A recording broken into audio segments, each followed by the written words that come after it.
Hello అండి, అందరికీ good morning, నమస్తే. సో ఈనాడు, ఆంధ్రజ్యోతి, సాక్షి తెలుగులో ఈ మూడు కూడా ప్రధాన వార్తాపత్రికలు.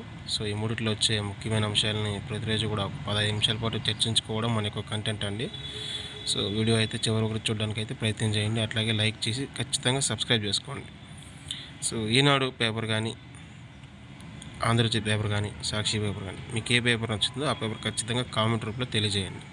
సో ఓకే, ఆంధ్రజ్యోతిలో చూసుకుంటే, సో పీపీపీతోనే ప్రగతి. ఒకప్పుడు నాయకులు ఎంతో హుందాగా ఉండేవారు.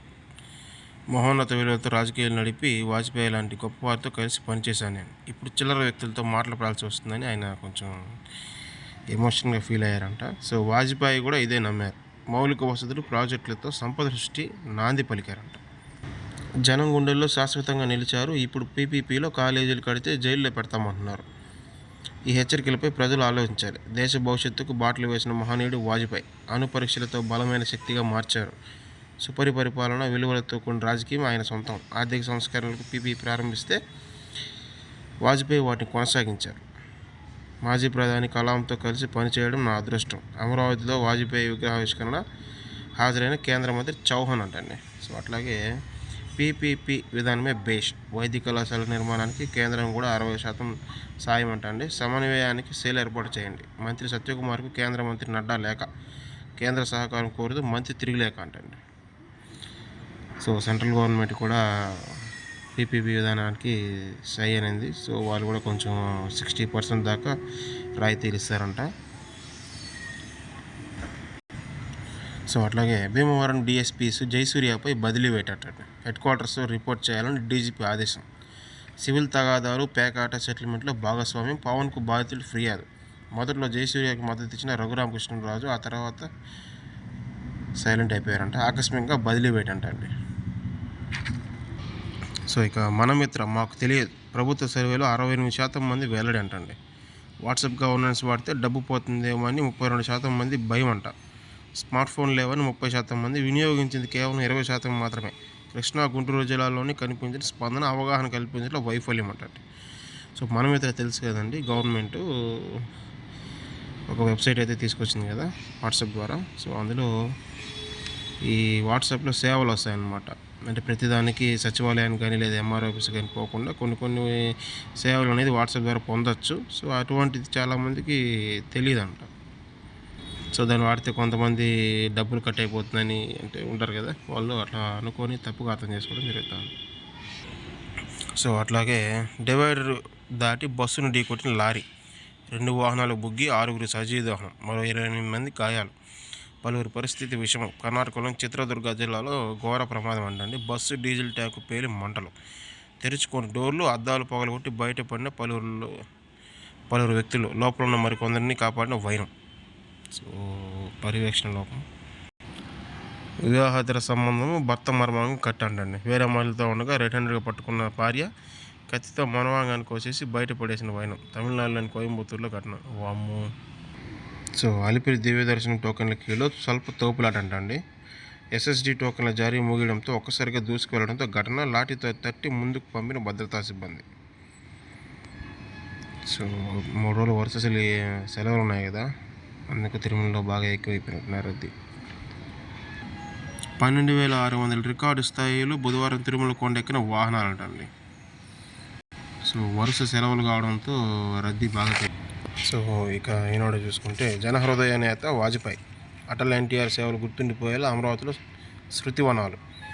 దేశం కోసం మోదీ, తెలుగు ప్రజల కోసం నేను ఆలోచిస్తున్నాం. చిల్లర వ్యక్తులతో రాజకీయాలు చేయాల్సి రావడం బాధగా ఉంది. సుపరిపాలన దినోత్సవంలో సభలో ముఖ్యమంత్రి చంద్రబాబు నాయుడు అంటండి. ఢిల్లీలో సైదవ్ అటల్ వద్ద వాజ్పేయికి నివాళులర్పిస్తున్న మోదీ.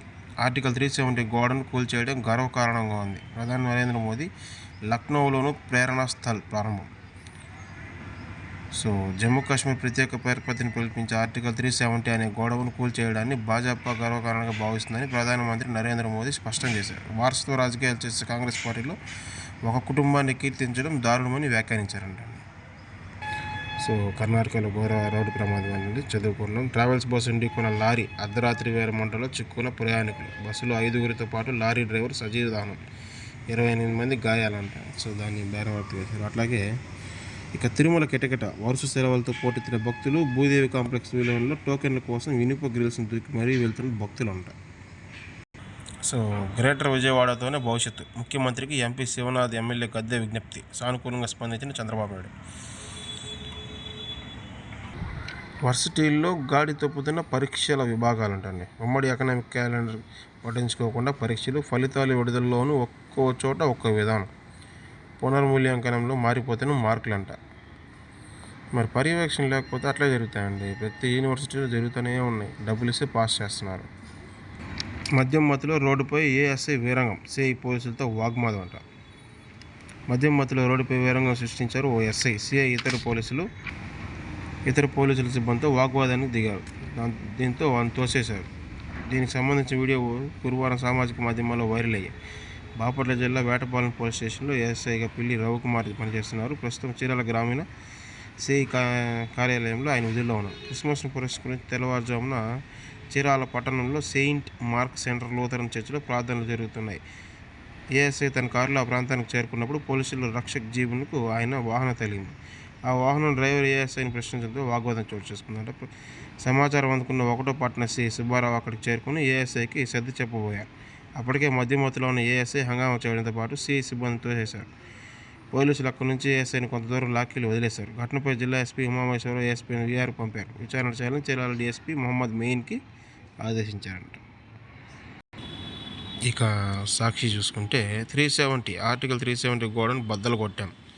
అభివృద్ధికి అవరోధంగా మారిన ఆర్టికల్ 370 గోడను బద్దలు కొట్టే అదృష్టం తమకే దక్కిందని ప్రధాని మోదీ వ్యాఖ్యానించారంట.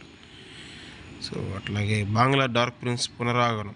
వచ్చే ఎన్నికల్లో ప్రధాని అభ్యర్థిగా భావిస్తున్న బీఎన్పీ తాత్కాలిక చైర్మన్ తారిక్ 17 ఏళ్ల తర్వాత బంగ్లాదేశ్లో అడుగుపెట్టారట. సాక్షిలో ఏదేశాడా? పీపీపీ ద్వారానే సంపద సృష్టి.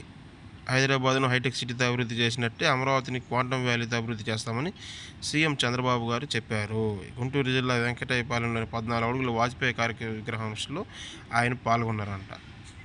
అంత పెద్ద మీటింగ్ జరిగితే చిన్నగా ఒక వార్ వేసాడు చూడు. ఫోన్లో ఏదైనా వేసాడు.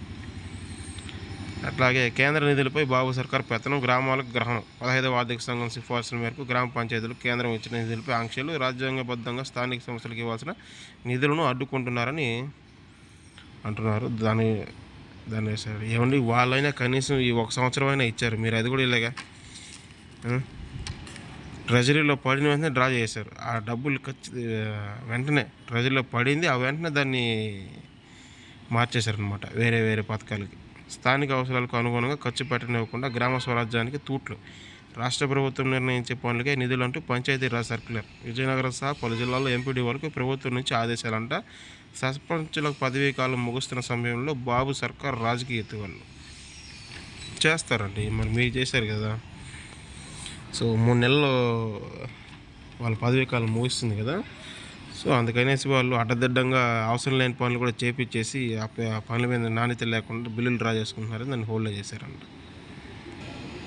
దేవుడా ఏమిటి పరీక్ష. అలిపిరి భూదేవి కాంప్లెక్స్లో ఆర్తనాదాలు. శ్రీవారి దివ్య దర్శన టికెట్ల కోసం పోటెత్తిన భక్తులు. క్యూ లైన్లో అరుపులు, కేకలు, తోపులాట. ఉద్రిక్తతకు దారి తీసిన పరిస్థితులు. టీటీడీ నిర్లక్ష్య నియంత్రణలో సిబ్బంది వైఫల్యం. అందరూ ఒకసారిగా పడిపోతే టీటీడీ మాత్రం ఏం చేస్తుందండి? మీ కులం మతం ఏమిటి? ఏకీకృత సర్వే ముసుగులో 1.40 కోట్ల కుటుంబాలు పౌరుల వ్యక్తిగత సమాచారం సేకరిస్తున్న బాబు సర్కార్. పంట అమ్మకం ద్వారా ఎంత వచ్చింది, కరెంటు ఎన్ని యూనిట్లు వాడతారు, రాజకీయ దురుద్దేశాలతో సర్వేకు శ్రీకారం అంట. ఏమండి, 2028లో దేశవ్యాప్తంగా కులగణన జరుగుతుంది. అప్పుడైనా ఇవే అడుగుతారు.